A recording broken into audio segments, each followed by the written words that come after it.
Hi guys, 3 reason bakit na-miss ko yung booking planner ko kay Grab po. Para sa inyo to, para sa mga bago, idea sa mga luma, samahan nyo ako. Let's go!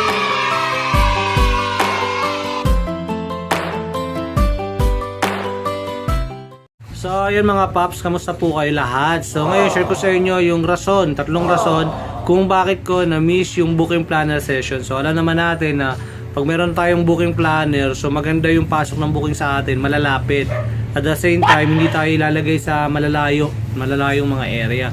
So ngayon, itong video na to, hindi to para magreklamo sa system, hindi to para sing o yung mga bagay-bagay. Gusto ko lang maging transparent, ma-share ko sa inyo para makapag-share din sa mga bago, sa idea sa mga luma, para maiwasan nyo na ma-miss yung masuspende kayo sa planner, agay nangyari sa akin. So para maka-share din ako sa inyo. Kasi minsan, kahit maliit na bagay lang, tapos pag pinagsama-sama yan, so lumalaki yan. So ngayon, share ko sa inyo yung tatlong rason bakit ako na-suspende o na-miss ako sa planner ng isang linggo. First reason natin, late ako nakapag-online.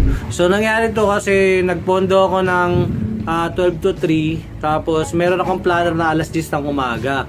Pero nagising ako 11:30 na. So yun, late ako ng 1.5 oras. Kasi Paps, sa system ni Grab, hindi naman niya tinitignan kung bakit ka na late. So ang tinitignan niya rito, yung time na hindi ka nakapag-online. Kasi systematic siya. Kasi sa system ni Grab, 18 minutes ka lang na hindi nakapag-online. Automatic, miss planner na. So nagising ako 11:30, so 1.5 hour na. So talaga negative na talaga siya na kompleto pa yung planner kahit na biniyahe ko pa since 11:30 hanggang alauna. Kahit biyahe mo pa yon, kung ikaw ay nasa 18 minutes up na tapos nag-online ka, automatically miss planner na yon. So hindi pwedeng mamaya na tayo mag-online, hindi pwedeng tsaka na yan. Dapat prepared tayo dyan sa booking planner natin. Maaga tayong matutulog, mag-aalarm tayo, disiplina sa oras. Kasi once na na-late tayo, so domino effect na yan sa account natin, sa buong maghapon. Alright, ayun yung first reason. So na-late akong magising, na-late ako sa oras ng session ko. So yung second reason ko, bakit ako na-suspend o na-miss ko yung planner, is wala ako sa zone ng area. So madalas nangyayari to mga paps, na bago yung oras ng planner, for example alas 9 ng gabi, tapos nakatambay ka, nag-aantay ka ng booking ng mga alas 8 onwards, tapos 8:30 bigla kang pinasukan ng booking. So nangyari sa akin to kasi mga 8:45 pinasukan ako ng Texas restaurant sa Fairview Terrace sa AFT. Tapos yung tinignan ko yung drop off niya sa Bagong Silangan, Quezon City, which is out of zone siya, out of area siya. So hindi siya doon sa loob ng planner ko. So ibig sabihin, pag nandun ako, inabutan ako doon ng planner alas 9, automatically ay mamimiss ko yung planner. So yun yung nangyari sa akin na waiting area ako, waiting time ako doon sa merchant sa Texas, tapos natapos ko yung booking isang oras mahigit na. So automatically pagbalik ko dito sa Caloocan North, kung saan ako tumatambay, kung saan ako may planner, ay nasa 9:45 na kasi mahigit isang oras ko rin siyang tinapos yung booking na yun. So yun, kasi sa bawat minuto talaga ng planner natin ay may impact siya sa system o sa booking planner natin. Kaya maging aware tayo dyan sa mga booking na pumapasok sa atin, lalo na before mag-planner.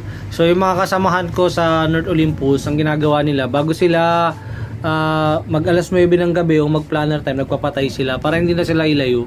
So kasi nga lugi tayo kung sakaling pasukan tayo ng malayo tapos di tayo makabalik agad. So miss planner. So yun. So yung 3 reason ko bakit ako na suspende o na miss sa planner is pawala-wala yung data connection, pawala-wala yung internet ko.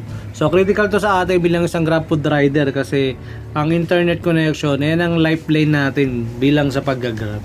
Yan, so kahit na pawala-wala tayo minuto or segundo na pawala-wala tayo, naka-count yan, tapos umabot siya. Minsan kasi naka-close yung cellphone natin, tapos naka-open yung Grab apps natin sa cellphone natin, which is sa background, totoo naman yung kahit nakapatay yung screen natin tapos naka-open pa rin, umasa tayo na naka-open, tapos magulat na lang tayo dahil sa nawalan ng internet. Pagtingin natin sa apps natin, nag-automatically pag wala internet.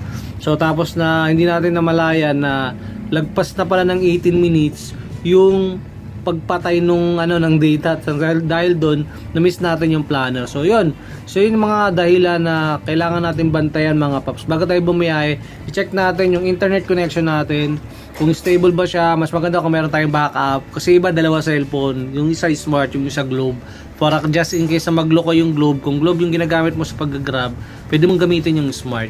Yun, nang sa ganon ay mas ma-counter natin tong pawala-wala ng connection o data connection. So ayun mga paps, maraming salamat para sa pag-tune nyo sa ating video. Hope may napulot kayo. Ayan yung 3 reason bakit nami-miss yung booking planner. So yun, hindi yung rason bakit ako nasuspende o na-miss ko yung booking planner session ni GrabFood. Una is late ako nagising, late ako nag-online sa planner ko. Dapat alas 10 ng umaga, pero 11:30 na ako nakapag-online. So pangalawang rason naman is wala ako sa area zone ng mga 30 minutes mahigit, kasi nga malayo ako binato ni Grab.